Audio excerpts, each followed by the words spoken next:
Hey, good morning, guys. Next chapters. We're actually going to read two today because they're both fairly short. Not fairly. One's really short. It's like a page and a half. The other one is about 2.5 pages. So um, that's what we're going to do. So this next chapter is called Things You Realize. Things You Realize. It was 1979, a new year, a new decade, almost. But school was still just school. Jay Stringer was still a genius. Music assemblies were still boring, and Alice Evans was still too shy to admit when she had to go to the bathroom. The fourth grade's violin performance had only just started, and already Alice was squirming in her seat next to me. Jay was on my other side, somehow reading a book while listening to the world's worst music. I located Sal's blonde head a few rows ahead of my a few rows ahead on my right. I stared at the back of it for a while, trying to see if I can make him turn around with the sheer power of my brainwaves. But it was hard to concentrate with Alice doing the Mexican hat dance in her chair. I tried to make a face at Anne Marie, who was on the other side of Alice, but Anne Marie seemed fully absorbed by the music. She's extremely non-judgmental that way, so I went back to looking at Sal. Directly in front of me was Julia. She was obviously as bored as I was. Her head kept bobbing around, and then she turned and looked at Anne-Marie. I glanced over and saw that Anne-Marie's eyes were still on the stage.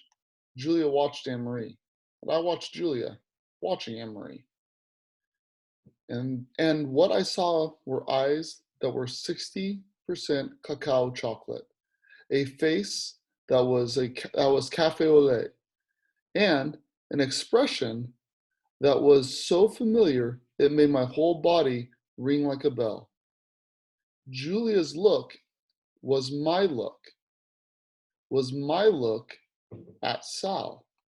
And suddenly I knew three things. First, it was Julia who had left the rose for Anne Marie.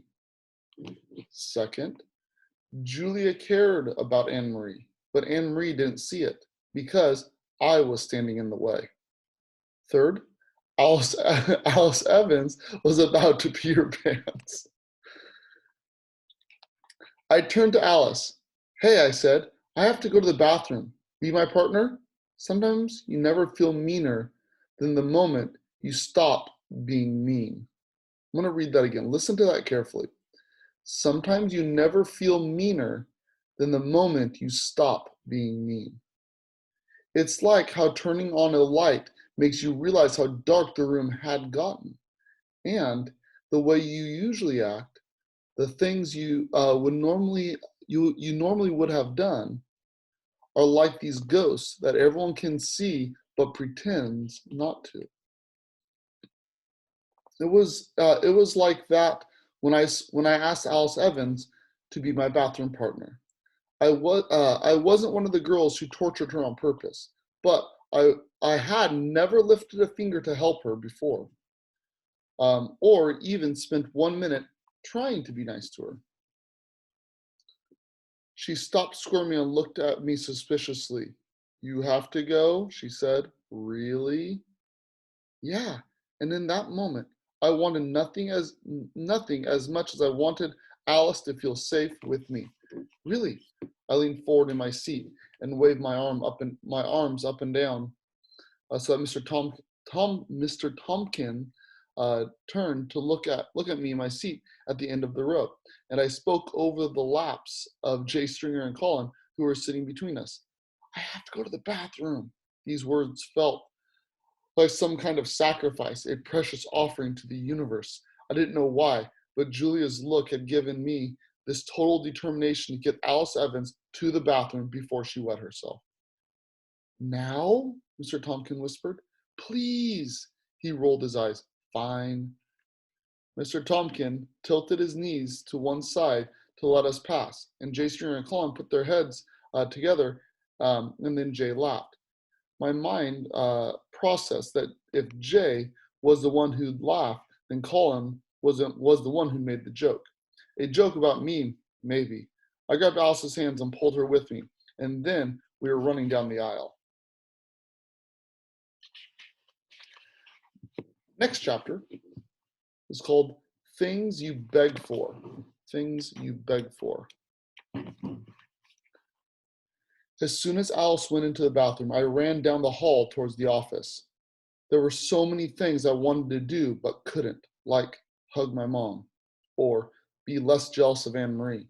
And I didn't want to be, I did not want to become one of them. Sorry, I read that wrong. Or be less jealous of Anne Marie. And I didn't want this to become one of them. But I had to work fast. Miranda? Willie looked up at me doubtfully. Aren't you supposed to be at the assembly? Yes, I am in the assembly. I mean, I was, and I'm going right back. Alice is in the bathroom. Can I have a piece of paper? No, ma'am. I don't have paper just to be given away. Please, just a little piece. A corner of a piece. If I didn't do it now, if I didn't do this now, I never would. Willie sighed. Then, still in her chair, she kicked herself away to the next desk, where there was one of those pink message pads. She ripped off the top sheet, folded it again, and then carefully ripped the paper along the first fold, and then along the second fold. Hurry, my brain said, hurry. Here, she held out a quarter of a pink message slip. And looked at me with a face that said, I hope you won't be coming around here looking for another handout anytime soon. I picked up a pen from the counter and scribbled on the little pink square. I thought you left me, Alice. Alice was standing in front of the bathroom looking all wounded. Me? I said, no way. She smiled. People seem to like the new me. We squeezed back into our row past Colin and Jay Stringer, who whispered and laughed again. Anne Marie leaned forward to give me a "where were you" shrug. I mouthed, bathroom. And she nodded and settled back in again. I folded my pink square a couple of times. Then I leaned forward and dropped the note into Julia's lap. I hadn't had much time. It was just one word. Truce. And underneath, I'd written my phone number. Pretty cool. So Miranda's reaching out to Julia. And we talked about this in class, actually, that, Miranda and Julia are very similar people, kind of characters. And so it's kind of cool that she's reaching out to her. And we'll continue that tomorrow. Hope you enjoyed it. Talk to you guys later.